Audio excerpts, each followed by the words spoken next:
Këtu kemi maketin e syrit që pak a shumë tregon anatominë e syrit. Syri është shprehur në mënyrë të tërthorë dhe shikojmë që këtu është mënyra se si e shikojmë iritetin në sy. Kjo është kornea, kjo është irisi ose pjesa që jep ngjyrë syrit tonë.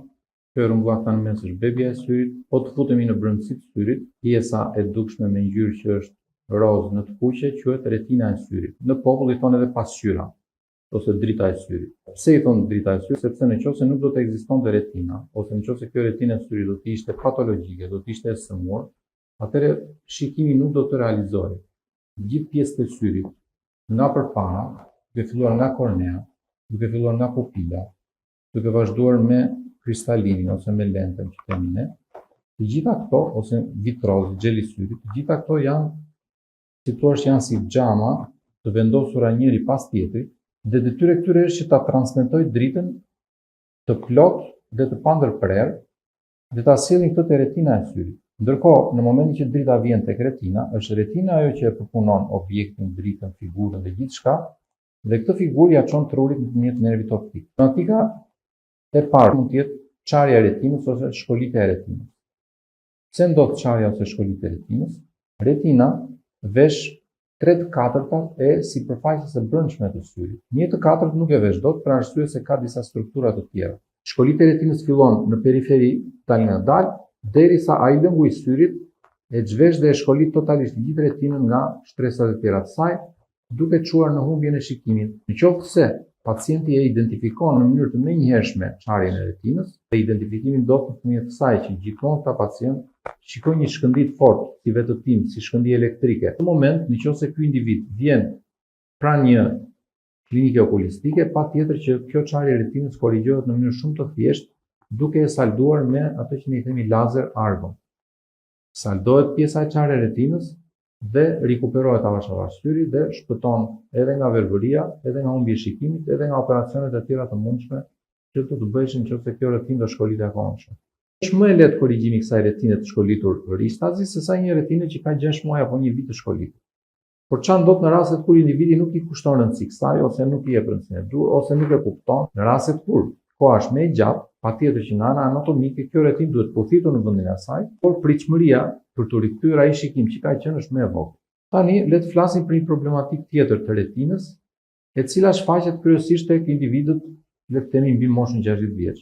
Dhe kryesisht tek ata individ që kanë problematika anësore shëndetësore, do të thotë hipertensioni, diabeti, çfarë ndodh? Retina ushqehet me enë gjaku. Një pacient hipertensiv që ka tensionin arterial të pakontrolluar, qoftë me ilaçe, qoftë s'është në dieni, qoftë nuk i japin me efekt ilaçet, qoftë duhet rritur doza e ilaçit edhe akoma nuk e di, në një moment të vetëm mund t'i bllokohet njëra prej këtyre arterieve ose këtyre venave që ushqejnë retinën me gjak. Bllokimi i njërës prej këtyre venave është tepër i rëndësishëm për shkak se atë zonë të retinës e cila ushqen ose merr gjakun nga ajo e lë pa ushqim, pa vajtur oksigjen, pa vajtur gjak dhe fillojnë problematikat, të cilat shkaktojnë përsëri ulje të shikimit fillimisht dhe humbje të shikimit më vonë. Kështu që është shumë e rëndësishme diagnostikimi i këtij lloji problemi dhe neve kur na vjen pacient me problematika të okluzioneve i themi ne arteriovenoze, domethënë të bllokimit të venave ose të artereve, gjëja e parë që bëjmë është që i referojmë këtë pacient tek kardiologu ose tek mjeku i diabetit nëse pacienti dyshohet që ka diabet. Neve nga ana jon, momentalisht këto lloj bllokimesh i trajtojmë me injeksione antivigjie, që janë disa lloj ilaçesh në formë lëngu, të cilat futen në kavitetin vitreal dhe që këtej ato përthithen nga retina problematike ose nga ajo zonë e retinës ena e të cilit është bllokuar ose është qarë, dhe në këtë formë mendohet që të parandalohen efektet anësore të bllokimit të këtij damari dhe efektet anësore të uljes së shikimit të mëtejshëm nëpërmjet këtij mjekimi. Ka raste më të rralla pastaj që bllokohet arteria kryesore e retinës. Siç na erdhi në para 2 muajsh, më duket, erdhi në Fier një pacient i tillë, kishte qelluar dhe ditë dje, tepër e rrallë si situatë, është tepër e vështirë për ta konstatuar dhe për ta diagnostikuar, dhe po e vështirë është për ta korrigjuar, sepse në moment që diagnostikohet brenda 6 orësh, bllokimi i arterisë centrale të retinës, domethënë arterisë qendrore të retinës, trupu kryesor që ushqen retinën me gjak, nëse brenda 6 orësh nuk do të trajtohet, me shumë mundësi shikimi tek ky pacient do mbetet zero. Dhe kjo zonjë që erdhi, fati saj që neve e diagnostikuam dhe e orientuam në vendin e dur për të bërë trajtim me oksigjen hiperbarik, i themi ne, janë disa dhomza në të cilët pacientët futen i thithin oksigjen me presion të lartë.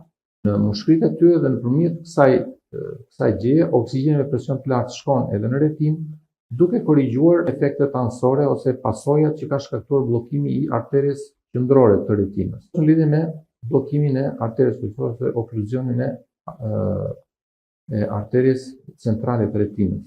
Në rast mos diagnostikimi, në rast mos kurimi, përfundimi i kësaj është verbim total i atij syri. Një problematik tjetër është okluzioni i venave. Venat kryesisht ndodhen okluzion për shkak të hipertensionit dhe për shkak të diabetit.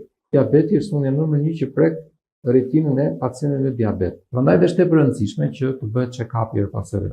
Kur bëhet check-up i syve, një nga gjërat që ne nuk shikojmë vetëm numrin e syrit, që ka nevojë syri për syze apo jo. Ne shikojmë edhe tensionin e syrit, ne shikojmë edhe nëse ka katarakt apo jo, nëse ka filluar katarakti apo jo. Ne shikojmë gjelin e syrit në çfarë gjendje është. Prandaj është e rëndësishme që në check-up-et e syrit neve të kontrollojmë patjetër retinën, sepse një pacient që ka diabet patjetër që ka shenja në retinë. Një pacient që ka hipertension patjetër që ka shenja në retinë. Kështu që kjo na shërben neve si pikë kyçe, domethënë, për të diagnostikuar një pacient që ka diabet dhe s'është ndjeni, ose që ka hipertension dhe s'është ndjeni të kësaj. Kështu që mbetja në mënyrë të pakontrolluar e tensionit arterial dhe e diabetit shkakton problematika të rëndësishme në parjen e njeriu, domethënë sidomos në retinën e syrit.